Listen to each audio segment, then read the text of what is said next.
A partir de agora, a Timbira apresenta Direito no Ar. Direito no Ar. Fique por dentro dos direitos e deveres do cidadão. Direito no Ar. Na Rádio Timbira. No ar, Heraldo Moreira, comunicando. Olá, meus amigos e minhas amigas do Direito no Ar. Hoje, 16 de março de 2023, aqui na gravação do nosso programa, iremos tratar do tema Pessoas com Deficiência e Inclusão. Para isso, convidamos o juiz estadual, Dr. Ricardo Fulgoni, que está aqui conosco para tratar desse assunto. Destacamos que o programa Direito no Ar é fruto da parceria entre a Rádio Timbira, a Associação dos Magistrados do Maranhão e o Instituto Mérito. Doutor Ricardo, antes de mais nada, agradecer pelo seu tempo. Eu sei que a vida de magistrado ela é muito tumultuada, muito conturbada, são muitas funções a serem exercidas para além da jurisdição. O juiz hoje precisa ser também um gestor, né, do seu órgão jurisdicional, enfim. Então, encontrar um espaço nessa agenda tão apertada, com tantos relatórios, com tantas metas, não é fácil. Então, eu lhe agradeço muito por isso, por essa disponibilidade em conversar conosco. E mais, como é a sua primeira participação no programa, e eu tenho certeza que não será a única, tradicionalmente, nesse caso, em sendo a primeira entrevista, a gente procura conhecer também um pouquinho da pessoa do entrevistado, porque certamente, doutor Ricardo, a sua história de vida, a sua história profissional, ela vai servir de inspiração para algumas pessoas que estão nos acompanhando. Então, por favor, por que a magistratura? Obrigado, Heraldo. Eu que agradeço o espaço de estar aqui falando com você, falando com a sua audiência. É importante que a gente tenha essas oportunidades, né, de divulgar as questões do direito e, mais especificamente, as questões das pessoas com deficiência, que é um tema que a gente tem evoluído muito nos últimos tempos, mas ainda muito aquém do que é necessário em termos de consciência cultural mesmo, de consciência coletiva, de como abordar essa temática da pessoa com deficiência. Veja, Heraldo, eu nunca quis ser juiz de direito. Hoje eu sou juiz de direito do Tribunal de Justiça do Paraná. Ingressei na carreira recentemente, no ano passado. Só que quando eu era criança, eu não tinha o sonho de ser juiz. Eu lembro que o meu grande sonho quando eu era criança era chegar no final do mês e eu comer o meu potinho de iogurte. Nós éramos, eu e minha irmã, morávamos em Volta Redonda, interior do Rio de Janeiro, um dos bairros mais pobres de Volta Redonda, e a gente passava muita dificuldade. Eu costumo dizer que nós não passamos fome, porque arroz sempre tinha. Agora, fora isso, as necessidades que a gente passava eram assim, inúmeras. E havia uma tia que fazia, veja, eu estou falando de 1995, 1996, na época que tinha o país acabado de sair naquela era da hiperinflação, e as pessoas tinham muito hábito de fazer a compra do mês. E como as coisas aumentavam de preço muito rapidamente, era necessário comprar tudo logo de uma vez quando recebia o salário, porque senão ia aumentar o preço e você não ia conseguir comprar. E essa tia, quando fazia a compra do mês, trazia um tablete de iogurte, aquele que vem com 6 potinhos de iogurte, e ela tinha os filhos dela, mas ela nos dava um potinho de iogurte para mim e para minha irmã. Então, o meu grande sonho naquela época era poder ter o meu iogurte com maior frequência, porque eu era muito apaixonado pelo iogurte. A gente, quando é pobre, a gente não tem muita escolha, né, de profissão, Então, assim, eu fui fazendo o que a vida foi me levando. Estudei sempre em escola pública, estudei até o ensino médio em escola particular, porque eu era bolsista, a escola tinha uma bolsa de estudo para alunos carentes, e passei num concurso público muito novo. Eu me tornei técnico do INSS quando eu tinha 18 anos de idade. Eu fiz a prova, tinha 17 anos e alguma coisa. a minha posse, efetivamente, foi aos 18 anos e 6 dias de idade, poucos dias após o meu aniversário de 18 anos. E ali, no INSS, eu tive no início muita dificuldade, tinha que falar com muita gente, tinha que pedir ajuda, era algo assim, para mim, que era muito introvertido, muito tímido, muito quieto, muito com dificuldade de conversar com gente, era muito difícil. Foi quando eu comecei a perceber que existiam normas. Se eu estudasse, se eu entendesse, se eu aplicasse as normas, as leis, o direito, e foi quando eu tive efetivamente meu primeiro contato neste meu cargo, que é ainda de nível médio do INSS, eu não precisava falar com gente. Então eu vou estudar a norma. Já que com norma eu não preciso falar com gente, eu vou estudar as normas. E comecei a pegar gosto por esse tema, né, por estudar legislação, instruções normativas, decretos, e falei, vou fazer direito então. No ano seguinte eu comecei a faculdade de Direito, cursei o meu período de faculdade. Após a faculdade, algum tempo depois, eu fiz a prova para oficial de justiça, e aí sim ingressei neste cargo específico do direito, trabalhei 7 anos como oficial de justiça, e eu estava aposentado de concurso público. Não queria pensar em fazer concurso mais, estava muito tranquilo, vou aposentar aqui, já estou bem, já tenho o meu potinho de iogurte, a geladeira está cheia, então já estou muito satisfeito. Mas em 2019 eu percebi que eu poderia fazer mais. Eu estava me sentindo assim meio um covarde, sabe? O mundo é tão injusto, o mundo é tão... A gente vê tantas mentes doentias em posições de poder que eu sentia a necessidade de fazer um pouco mais. Eu estou aqui tranquilo no meu cargo, com a minha geladeira cheia dos meus potinhos de iogurte, mas que mundo eu vou deixar para minha filha? Foi aí que eu decidi, vou estudar para ser juiz. E comecei a estudar para magistratura, e agora no ano passado, né, no ano de 2022, eu ingressei aqui na magistratura do Paraná. É uma história lindíssima, inspiradora, certamente.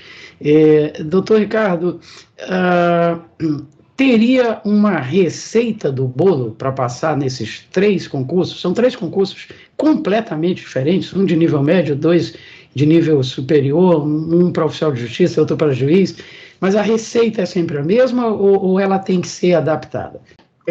Eu passei até em mais. Teve também o concurso para oficial de justiça da Justiça Federal, eu era oficial de justiça da Justiça Estadual, que eu não cheguei a ser chamado, o concurso está até em vigor ainda, né? Agora eu já passei para juiz, eu não cheguei a ser chamado, mas eu tenho essa outra aprovação também. Cada concurso, ele exige um caminho diferente, são muitas especificidades. O meu concurso de nível médio, que eu fiz lá, quando eu estava acabando de sair do meu ensino médio, que eu entrei no cargo do INSS, eu nem sabia o que era concurso público. É o tipo de informação que não chega para a gente pouco. Nem sabia que a gente podia. Quer dizer que para trabalhar neste órgão público, eu vou lá, faço uma prova, se eu ficar bem colocado, eles me contratam. Não fazia a menor ideia. Tanto que eu contei, eu me lembro de contar para algumas tias, irmãs do meu pai, olha, eu vou trabalhar no INSS, né? A pergunta que me fizeram foi, quem que arrumou para você lá? Porque a ideia que se tem é essa, sabe? Então, caiu no meu colo, de repente eu estava fazendo o vestibular, e alguém me falou, olha, está tendo essa prova para o INSS, por que você não se inscreve, vai lá. E ali eu dei muita sorte, porque não se exigiu muita matéria jurídica. Como o cargo era de nível médio, exigia-se muito português, informática, matemática. E como eu estava muito forte nisso, tinha acabado de sair do ensino médio, estava fazendo vestibular, passando em vestibular, eu tinha a ideia de fazer engenharia, eu cheguei a passar no vestibular de engenharia, acabou que quando eu passei no exército nem fui fazer. Então eu dei muita sorte, este primeiro foi sorte, caiu exatamente aquilo que eu estava preparado na época e passei. Depois disso, eu tentei fazer alguns concursos públicos enquanto eu estava já no INSS, já cursando Direito, e tive muitas reprovações, porque faltou essa percepção de que cada concurso vai exigir um caminho diferente, vai exigir uma estratégia mesmo diferente. Para o concurso de juiz, especificamente, foi a primeira vez que eu, tendo isso muito em mente, falei, eu preciso primeiro estudar o concurso. Antes de estudar a matéria, estudar o concurso. Então, eu comprei livro livro específico, não de matéria, mas de como passar em concurso de juiz. Eu comecei a procurar na internet histórias de pessoas que passaram, e eu passei mais ou menos um mês estudando como estudar, e criando a minha estratégia de estudos. Então, assim, Existe uma receita, a receita é o autoconhecimento.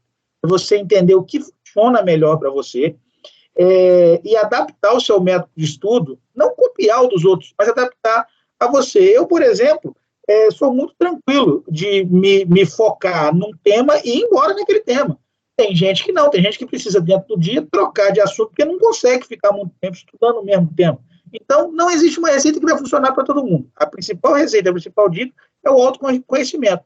Busque, tente, erre e aprenda com erro. E entenda o que para você vai render mais. Para mim, eu descobri o meu modo e fui seguindo o meu modo. Mas a minha receita não vai servir para outra pessoa. Então, a dica principal que eu dou é: se conheça, entenda o que vai servir para você. Busque como outras pessoas fizeram, mas adapte a sua própria maneira de estudar. Maravilha. Estamos conversando com o juiz Ricardo Fulgoni, lá do Tribunal de Justiça do Paraná. O tema de hoje é pessoas com deficiência e inclusão. Doutor Ricardo, o senhor mencionou lá na sua primeira resposta que ainda nesse primeiro emprego no INSS, o senhor tinha dificuldade de conversar com pessoas, até porque era muito retraído, tímido talvez, enfim, mas hoje o senhor se coloca nas redes sociais como também portador de TEA, não é? O transtorno do espectro autista. O senhor acredita que isso já era uma sinalização? O senhor só descobriu isso depois de adulto? Enfim, como é que o senhor se posiciona diante dessa questão? Essa temática, né, das pessoas com deficiência entrou na minha vida de uma forma avassaladora. Eu nunca imaginava que fosse algo tão próximo de mim, e muito menos que eu mesmo poderia ser pessoa com deficiência.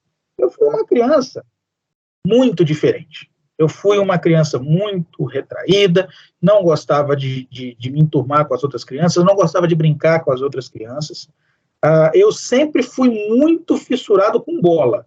Vamos jogar bola? Vamos jogar bola. Aí as crianças se juntavam para jogar bola, eu estava junto.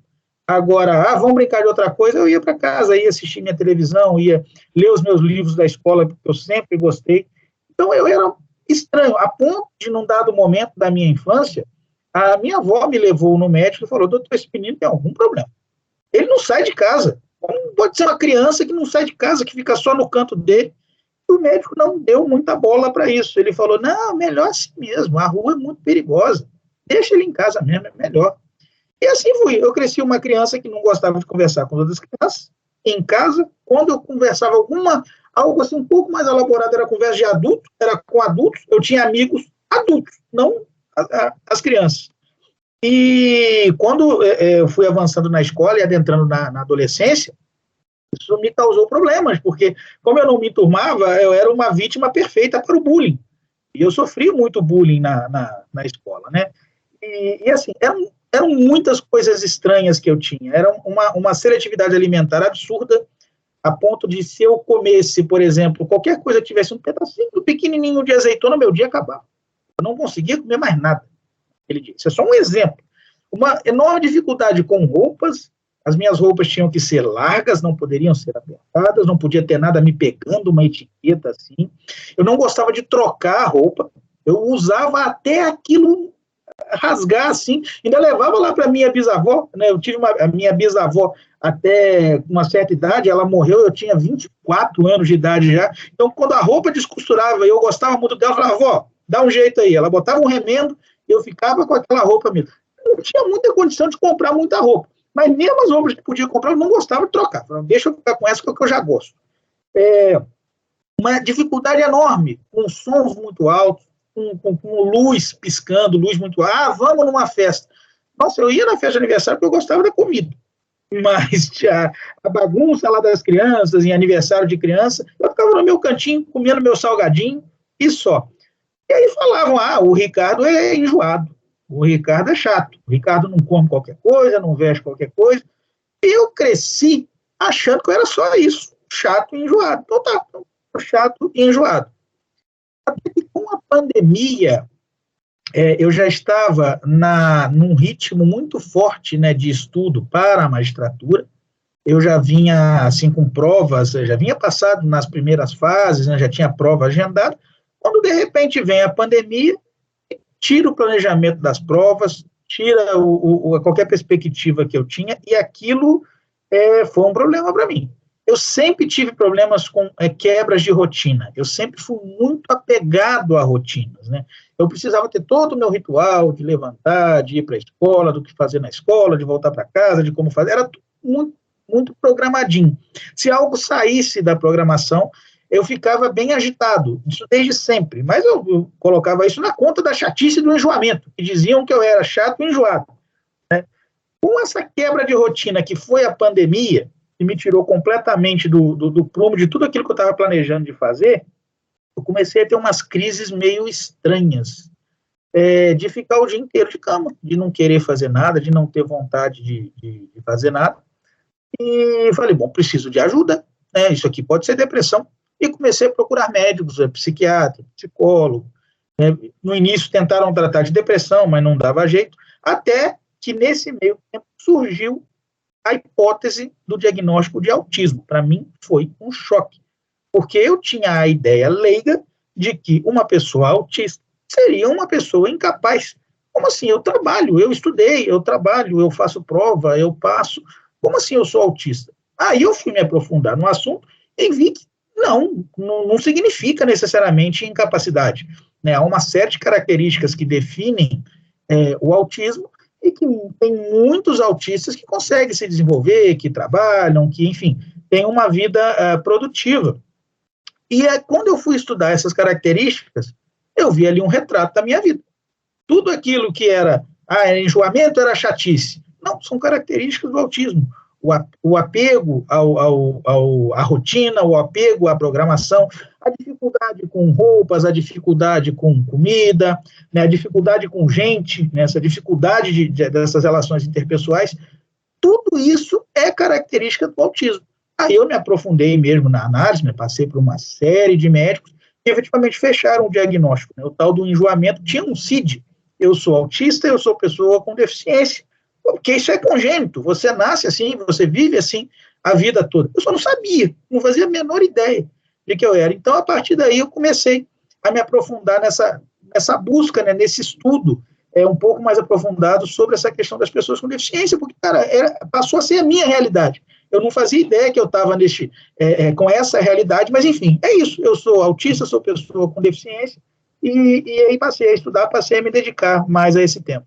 E agora que você vai entender, você que está nos acompanhando aqui pela Super Rádio Timbira, o programa Direito no Ar, por que nós convidamos o doutor Ricardo, um magistrado lá do Paraná, para conversar sobre esse tema, se inclusive temos uma parceria aqui com a Associação dos Magistrados do Maranhão, estamos sempre trazendo juízes daqui mesmo, do Maranhão, mas é porque o que me chamou a atenção foi isso, doutor Ricardo. Primeiro, a sua disponibilidade, o seu desprendimento em tornar isso público, porque às vezes algumas pessoas têm dificuldade com isso. Segundo, a identidade pessoal, porque eu tenho um filho de 4 aninhos que é diagnosticado com autismo. Eu estou começando a investigação porque agora também, aos 59 anos, eu me descobri com todas essas características que vinham desde lá de trás, e o fato de ter tido um filho autista também é um forte indicador disso, já que se trata de uma questão genética. Então, por isso tudo é que eu fiz questão de procurá-lo, e ainda bem que o senhor concordou em conversar conosco, porque eu acho que isso vai ser muito esclarecedor para a sociedade, para as pessoas que estão nos acompanhando, sobre esse tema. Então, vamos a ele. Primeiro, doutor Ricardo, o que seria exatamente pessoa com deficiência? Pois é, Heraldo, esse é um tema, é um conceito, né, de pessoa com deficiência que veio evoluindo ao longo do tempo. E hoje nós temos um conceito legal muito bem sedimentado no Estatuto das Pessoas com Deficiência, que foi instituído pela Lei 13.146 de 2015, como uma regulamentação legal da Convenção Internacional da ONU para as Pessoas com Deficiência, que se realizou em Nova York, em 2007, 2008, mais ou menos por aí. Essa lei é de 2015. Um ponto interessante sobre a Convenção de Nova York para as Pessoas com Deficiência porque ela foi o primeiro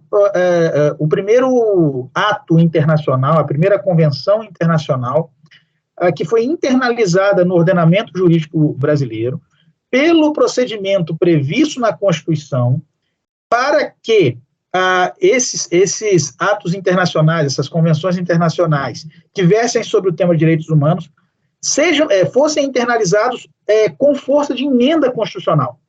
E a Convenção da ONU para as Pessoas com Deficiência foi internalizada, foi a primeira Convenção Internacional internalizada com esse status. Portanto, faz parte da nossa Constituição.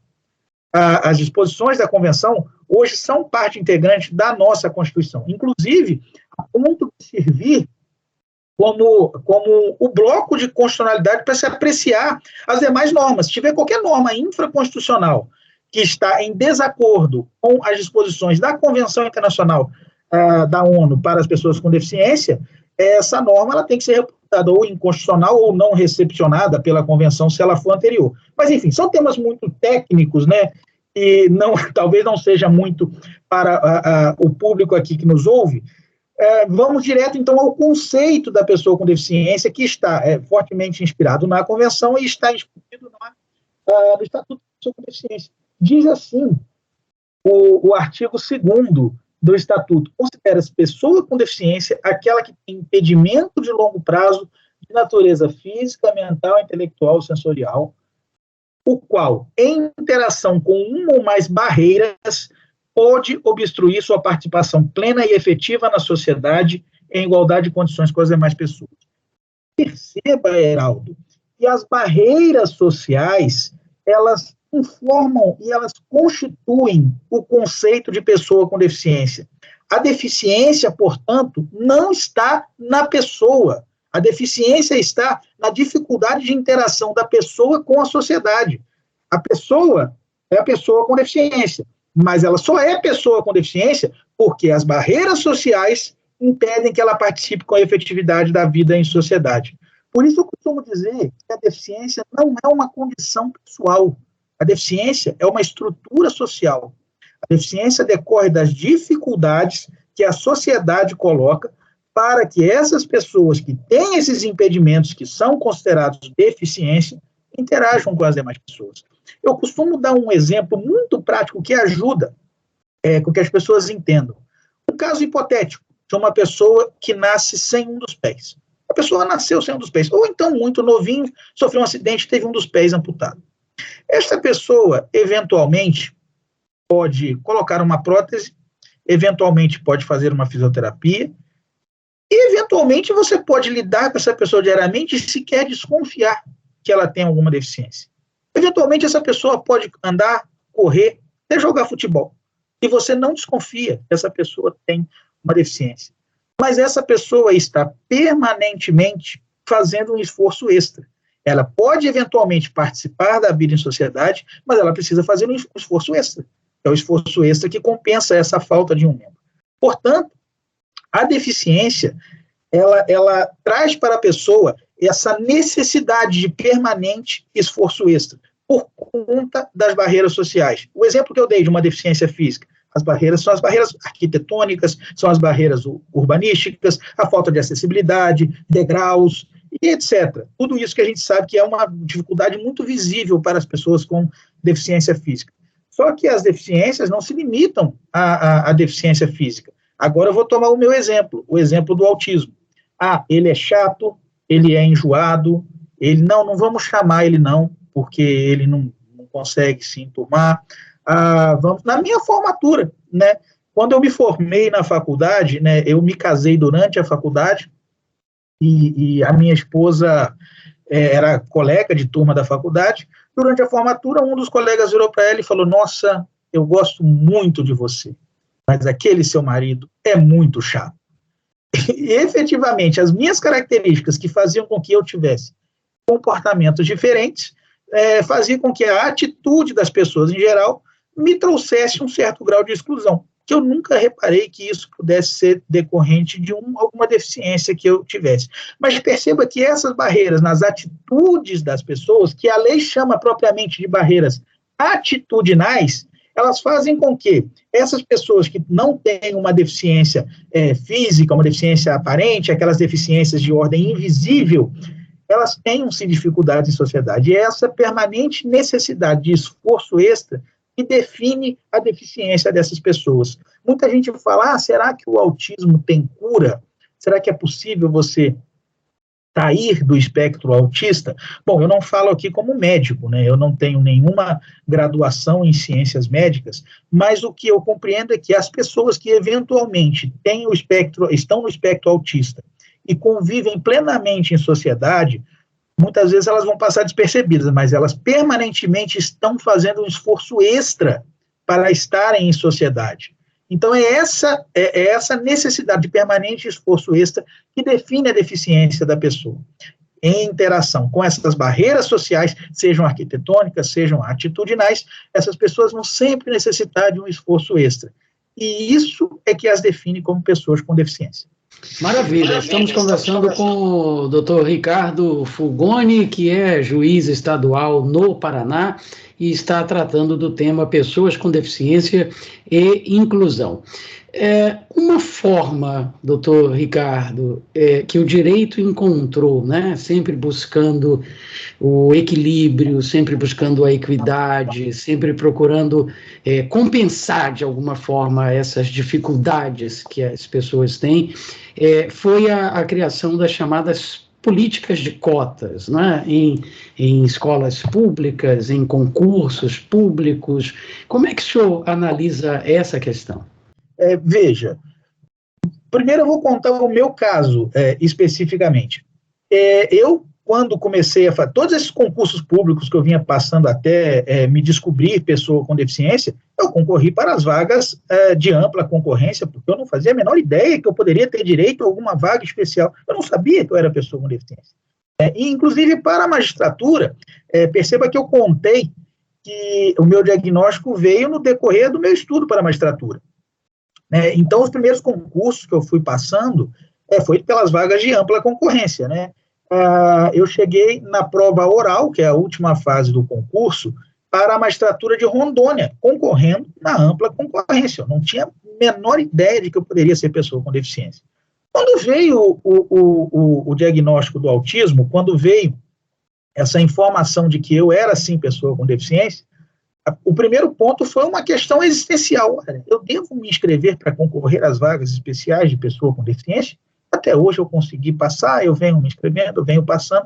Então, eu passei um certo período até de reflexão mesmo, se eu deveria ou não usar esses direitos, não apenas as cotas, mas vagas especiais em estacionamento, filas preferenciais, etc. Uma série de direitos que são colocados para as pessoas com deficiência. Então, me causou essa crise um pouco existencial, de entender se eu deveria usar ou não. Efetivamente, eu me inscrevi no Paraná como pessoa com deficiência. Eu até tinha nota para chegar às últimas fases do concurso e chegar à aprovação, ainda que eu estivesse na ampla concorrência, mas eu fui o único, dentre os quase 50 aprovados no meu concurso, que chegou como pessoa com deficiência. E isso me causou um choque. Eu falei, bom, se eu, que já estava passando em provas, sem me inscrever em vagas especiais, sou o único que chega aqui, por que as pessoas com deficiência não estão chegando? Por que está sobrando vaga para estes concursos, né, nesse nível de exigência que é o concurso da magistratura? E aí eu comecei a entender que talvez muitas pessoas estejam passando por dificuldades tão grandes pelo fato de ser pessoas com deficiência, que elas sequer conseguem se integrar em sociedade, elas sequer conseguem efetivamente ter uma vida, como a própria lei diz, né, uma participação plena e efetiva na sociedade em igualdade de condições. E aí eu comecei a pensar, se eu, pessoa com deficiência, tenho essa possibilidade, tenho essa condição de ter uma certa visibilidade, até pelo cargo que hoje eu ocupo, de falar, de levar essa informação e de usar esses direitos, por que não?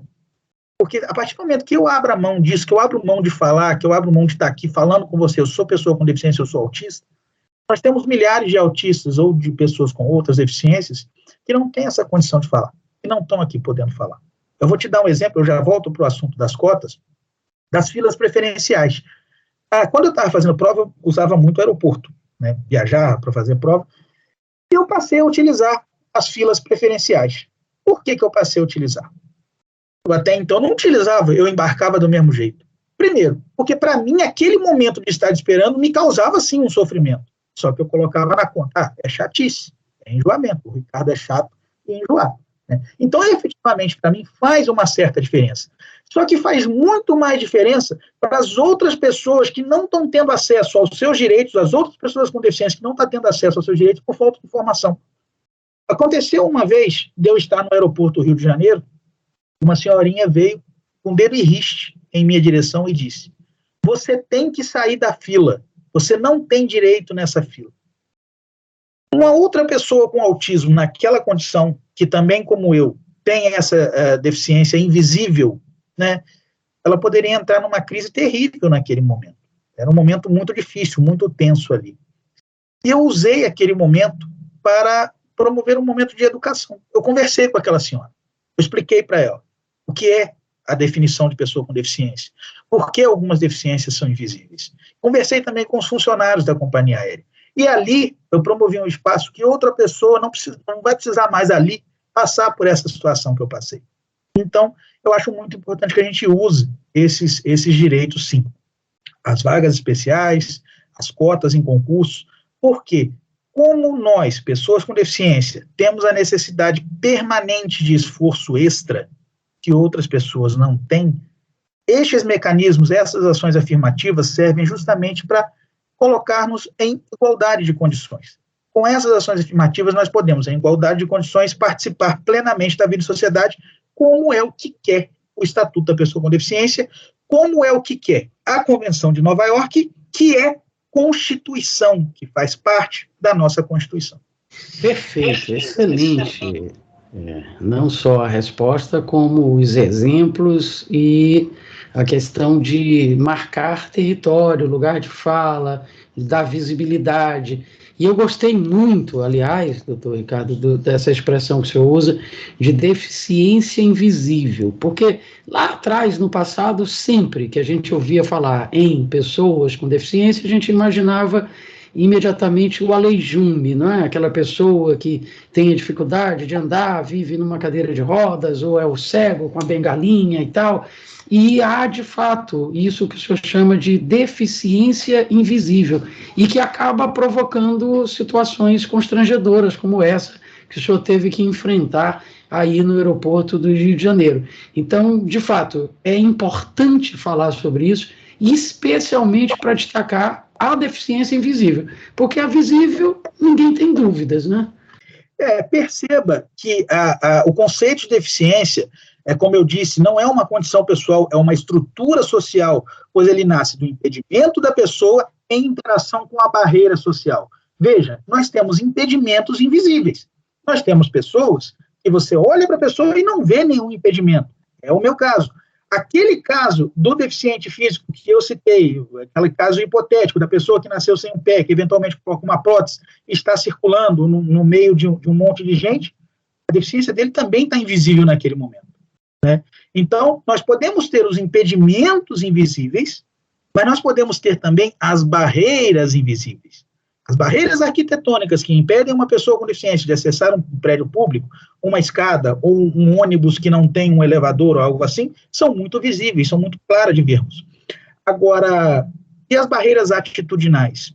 E as barreiras que decorrem da falta de uma consciência cultural, de uma consciência coletiva do que é esse peso que as pessoas com deficiência têm que carregar permanentemente para estarem em sociedade.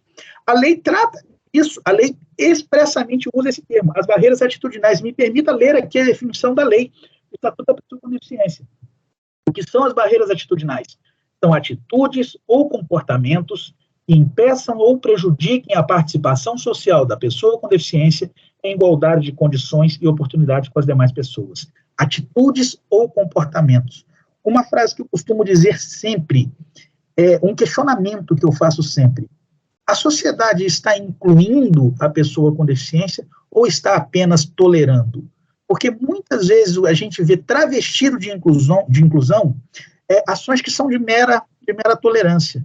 Inclusão é agir afirmativamente. Inclusão é superar essas barreiras, é compensar esse esforço extra que as pessoas com deficiência têm de fazer para viver em sociedade. Isso é inclusão. Se você tão simplesmente permite, não, você tem uma deficiência, mas está aqui, você pode vir aqui, faz o concurso público, se você tirar a nota igual e passar, isso não é inclusão, isso é tolerância. E a lei, a Constituição, porque a Convenção de Nova York, Convenção da ONU para as Pessoas com Deficiência, é a Constituição, determina a inclusão. Qualquer atitude, seja de poder público, seja até mesmo de empresas privadas, de qualquer setor da sociedade, que promova algo limitador, algo que não seja inclusão, isso é inconstitucional, porque a Convenção de Nova York, que promove a inclusão, é Constituição. Então é um questionamento que eu sempre faço. A sociedade está incluindo ou está apenas tolerando? Eu vejo muitas vezes apenas tolerando, mas a gente precisa superar esse paradigma. E precisa superar com mudança cultural. E precisa superar essas barreiras atitudinais. A gente vai quebrar essas barreiras com mudança cultural, conversando, falando. Por isso que eu não perco a oportunidade. Você falou, vem aqui conversar com a gente. Eu não perco uma oportunidade de falar. Porque se a gente não fala, isso não muda. Heraldo, aconteceu algo. Eu fiquei estarrecido quando eu fui levar o meu filho para o colégio. E o meu filho é uma história bem interessante, né? Eu me divorciei, mais ou menos na mesma época da pandemia, e que eu descobri essa questão toda do autismo, né? E a minha esposa atual, eu conheci na internet, conversando com autistas adultos diagnosticados. A minha esposa é autista, né? E o filho dela é autista, porque muitas vezes se herda, né, geneticamente o autismo. Tanto que muitos pais acabam se descobrindo autistas na vida adulta, conforme você mesmo contou, do seu caso, que talvez esteja investigando isso por conta do seu filho. Vem a criança tem o diagnóstico, hoje é muito mais fácil de se diagnosticar, porque nós temos muito mais instrumentos, né, e muitos mais profissionais de saúde qualificados. Então vem o diagnóstico da criança e os pais, tendo acesso a essa informação, muitas vezes tem esse diagnóstico, né? O meu caso aconteceu um caminho meio inverso, né? Eu tive o diagnóstico agora na vida adulta. A minha filha do primeiro casamento não tem autismo, ela não tem as características do autismo. E aí, quando eu encontrei a minha esposa, ela veio com esse menininho, se tornou meu filho. O menino se apegou a mim de um jeito tão forte, que eu já estou, até inclusive neste momento, já em processo de reconhecimento de paternidade socioafetiva. O moleque é meu, é uma cópia de mim. Eu olho para ele, eu me vejo quando criança, né? E ele me vê, se enxerga muito nele, né? Então, eu tenho essa convivência hoje com meu filhinho autista. E eu fui matricular ele na escola. Primeiro questionamento que eu fiz. Vocês têm alunos autistas aqui? Eu queria saber se a escola estava preparada, né? E a resposta da escola, não, nós temos uns 3, 4 aqui que são autistas diagnosticados, a gente sabe como lidar, e a gente tem os outros 5 ou 6 que a gente sabe que é autista, mas os pais se recusam a buscar o diagnóstico. Então, perceba, essa falta de consciência cultural do que é a deficiência, esse estigma, faz com que essas crianças não estejam tendo a oportunidade de ter uma intervenção precoce que as fará se desenvolver muito melhor do que se elas tivessem essa intervenção precoce, por conta do negacionismo dos pais, por conta do estigma. Por isso é tão importante o que a gente está fazendo aqui, conversar sobre o tema, expor para a sociedade. No primeiro momento, eu tive um pouco de dúvida. Eu sou autista, eu vou contar para todo mundo? Eu não vou, mas aí eu logo tomei essa consciência. Se eu estou aqui, estou no mercado de trabalho, se eu consigo estar vivendo em sociedade, e eu sou autista, por que eu não vou falar? E eu já conversei com muitos magistrados, inclusive, Heraldo, que me disseram que na infância tiveram um diagnóstico de autismo. Foram crescendo, foram se desenvolvendo, resolveram guardar isso numa gaveta para nunca mais falar, como se tivessem sido efetivamente curados. Só que essas pessoas estão permanentemente tendo um esforço extra para viver em sociedade. E por conta do estigma, elas são obrigadas a ter esse sofrimento, de carregar esse esforço extra, caladas, sem falar. A gente precisa vencer esse estigma. Por isso que eu não recuso nenhum convite para falar. E que bom, o professor fala muito bem, esclarece. e principalmente acho que provoca as pessoas a tratarem do tema.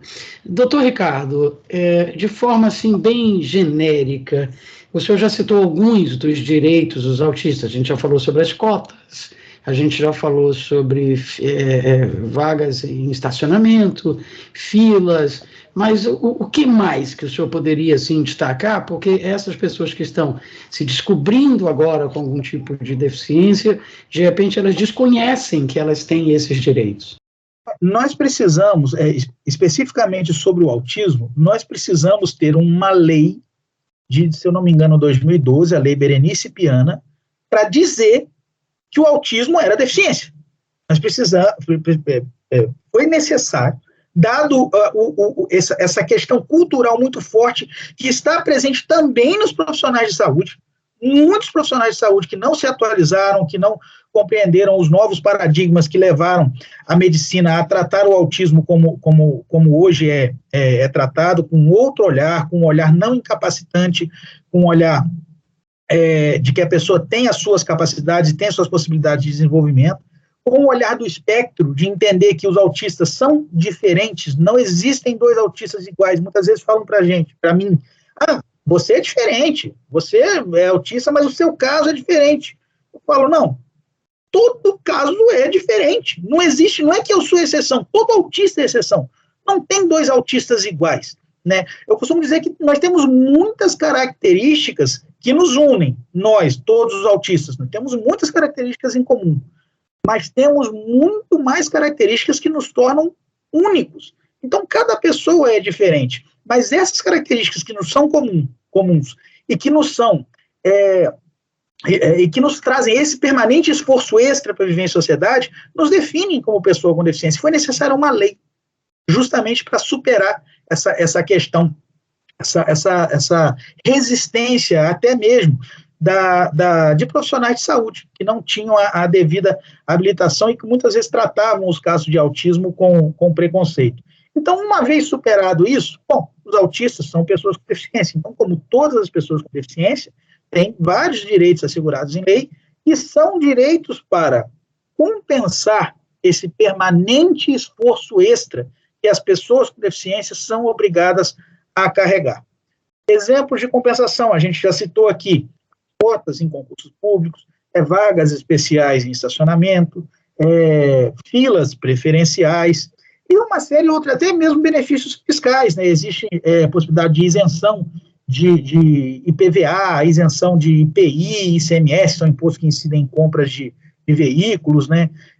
Então, há uma série de direitos que as pessoas com deficiência têm estabelecidas em lei, estabelecidas em estatuto, e que hoje fazem com que essa luta diária de viver em sociedade carregando esse peso extra seja um pouquinho amenizada, um pouquinho compensada. Como não se pode, com uma canetada de lei, mudar a cultura da sociedade e fazer com que a sociedade promova efetivamente a inclusão, e não a exclusão, e não a mera tolerância, como você não consegue fazer isso com uma canetada, o que você faz? Você compensa.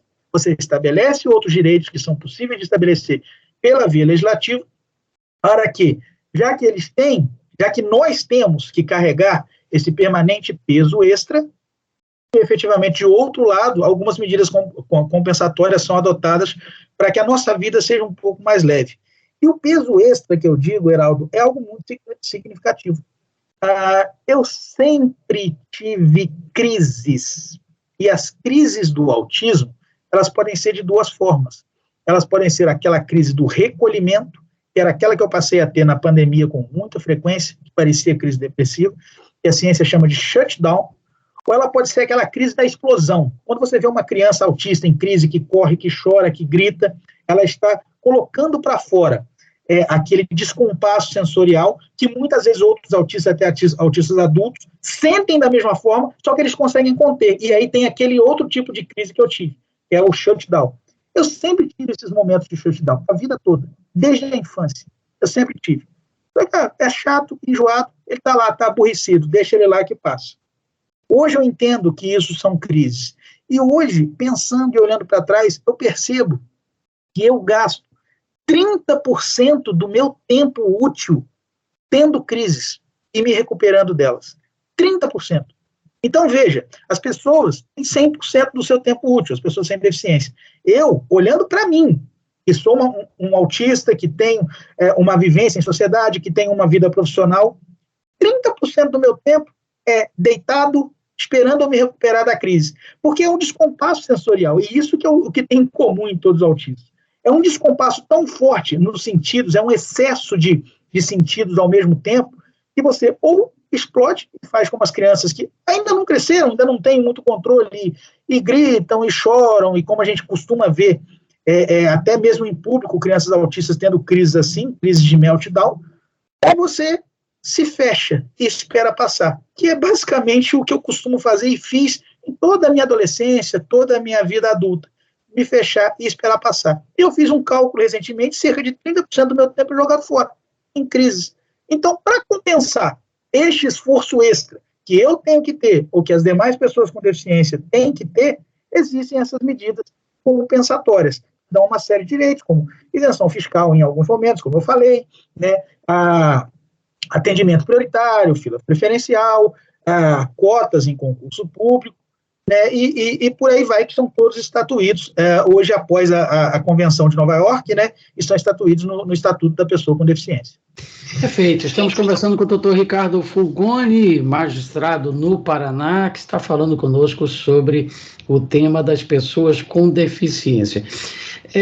Dr. Ricardo, eu estava lembrando hoje, por acaso, agora à tarde, de um ex-professor lá na Universidade de Gama Filho, no Rio de Janeiro, professor de processo civil, que foi quem me inspirou, inclusive, a dar aula hoje de processo civil, professor Jader Moreira de Albuquerque. E o professor Jader, ele tinha uma frase muito bacana, que ele dizia assim: meus filhos, o direito é bom, os homens é que são maus. E por que me veio à tona isso? Porque há também o outro lado da moeda, não é, doutor Ricardo? Há as pessoas que, sabendo dessas políticas que procuram compensar esse esforço extra que é feito pelos deficientes, elas procuram, então, se beneficiar disso. Essa semana eu estava ouvindo uma neurologista, ela dizendo isso: autismo, por exemplo, virou moda, tem um monte de gente me procurando para que eu diagnostique como autismo, para que a pessoa possa, então, ter privilégios fiscais, por exemplo, na hora de trocar o carro e tal. Também existe isso, ou não, doutor Ricardo? Veja, Heraldo, eu acredito com certeza que existe, mas eu acho que este não é o maior dos problemas. Porque nós temos muito mais pessoas que estão subdiagnosticadas do que um eventual sobrediagnóstico. Eu vejo que essa suposta preocupação de um excesso do diagnóstico, do autismo estar na moda e etc., talvez ainda esteja um pouco nessa cultura antiga de entender que, bom, se você não parece pessoa com deficiência, você não é pessoa com deficiência. Suponhamos que chegue num consultório médico alguém falando: olha, eu acho que eu posso ser autista, eu quero investigar se eu sou autista ou não, porque eu descobri que tem uns benefícios e eu estou querendo os benefícios. Bom, talvez a razão da busca pelo diagnóstico daquela pessoa não seja necessariamente legítima, porque eu te digo, Heraldo, o meu maior benefício que eu tive após o diagnóstico foi o benefício do autoconhecimento, porque a minha vida parece que não tinha feito sentido até então. E depois que eu tive o diagnóstico, passou a completamente fazer sentido. Eu passei a entender onde eu me encaixava nesse mundo estranho. Havia uma explicação para que eu não me sentisse bem no meio de um monte de gente, para que eu não me sentisse bem convivendo com as demais pessoas, que eu não me sentisse bem fazendo o que as outras pessoas ordinariamente fazem. Então, o meu maior benefício foi esse, foi o autoconhecimento. Agora, efetivamente, esta pessoa que eventualmente está buscando esse diagnóstico e eventualmente manifesta esse tipo de interesse, pode ser uma parcela pequena, efetivamente seja alguém que esteja querendo se beneficiar de algo que não tem direito. Mas a maioria absoluta das pessoas estão efetivamente buscando o seu autoconhecimento e às vezes não tem consciência disso.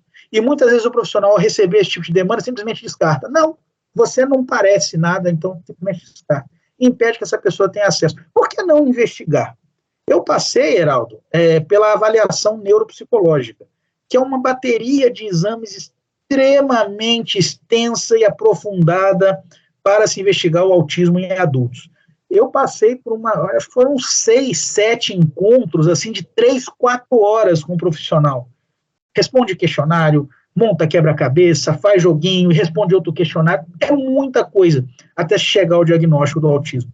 Porque se a pessoa tem eventual desconfiança de que possa efetivamente estar no espectro, por que negar a ela essa possibilidade dessa busca? Se ela fizer efetivamente o processo para descobrir o diagnóstico e não tiver efetivamente qualquer deficiência, isso vai aparecer. Isso vai aparecer. O que mais me preocupa é essa visão de que, eventualmente, um ou outro possa utilizar isso para burlar e para ter algum direito que efetivamente não tem, é usar este argumento para impedir que pessoas que efetivamente tenham uma deficiência continuem sofrendo sem saber que tem essa deficiência. Continuem tendo que permanentemente ter esse esforço extra para viver a sociedade sem ter o acesso à informação sobre a sua própria vida. Então, eu acho que o autismo está na moda. Não, que hoje nós temos informação, hoje nós temos o diagnóstico. Nós sempre tivemos uma parcela significativa da sociedade de pessoas com autismo. Só que aquelas que não transpareciam, que não eram aqueles casos que exigiam um suporte maior, um permanente suporte porque não desenvolveu a fala, porque efetivamente tem uma série de transtornos que a impedem de viver em sociedade, essas pessoas não tinham acesso ao diagnóstico. Então, eu vejo que muitas vezes se está preso ainda no paradigma de que, ao investigar uma deficiência, eu estou investigando uma incapacidade. Eu preciso ver nesta pessoa uma incapacidade para efetivamente entender que ela é pessoa com deficiência. Só que hoje o paradigma não é esse. A gente vê e a gente tem uma série enorme de exemplos e a gente tem um arcabouço legislativo para dizer, olha, deficiência não é incapacidade. E a propósito, está aqui o arcabouço legislativo. Nós queremos que as pessoas com deficiência sejam capazes, que elas desenvolvam as suas habilidades. E a gente só vai permitir esse desenvolvimento das habilidades se elas efetivamente tiverem acesso ao diagnóstico, tiverem acesso à informação, tiverem acesso a essas ações compensatórias para que elas possam, apesar do permanente esforço extra, ter uma vida plena em sociedade. Olha, conversa deliciosa, riquíssima, extremamente esclarecedora. Eu tenho certeza que vai fazer com que muita gente discuta o tema, pare para pensar sobre o tema, e esse é o objetivo do nosso programa, Direito no Ar. Mas, infelizmente, o tempo acabou, doutor Ricardo. Mais uma vez, eu lhe agradeço muito pela sua disponibilidade e quis o destino que fosse o programa de número 100. Hoje. Então, o programa extremamente interessante para coincidir com esse número. Fica o espaço agora para suas considerações finais. Eu que agradeço pelo espaço, Heraldo. Como eu disse, é muito importante a gente falar, a gente divulgar, a gente colocar esse tema na ordem do dia para promover efetivamente a inclusão e não a mera tolerância. Se você que está nos ouvindo neste momento desconfia que tem alguma deficiência, ou se você vive este cenário da deficiência, se você tem um filho com autismo, ou se você mesmo é pessoa com autismo ou com outra deficiência, o que eu digo para você é nunca deixe de sonhar, nunca deixe de acreditar que você pode ter um futuro melhor, que você pode ter uma vida melhor em sociedade. Eu costumo dizer que o sonho pode até não levar a gente para aquele lugar que a gente sonhou, mas ele leva a gente para um lugar melhor do que o que a gente estava quando a gente sonhou.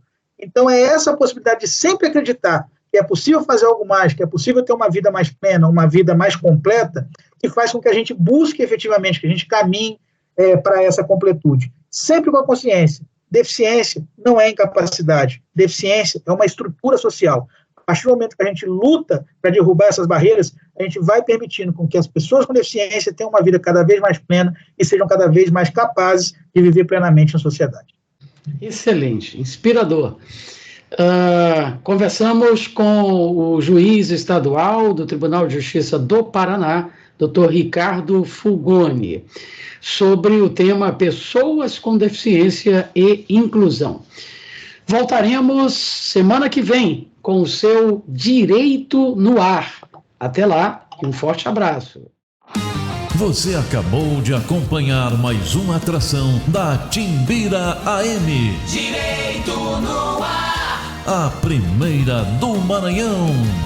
Timbira.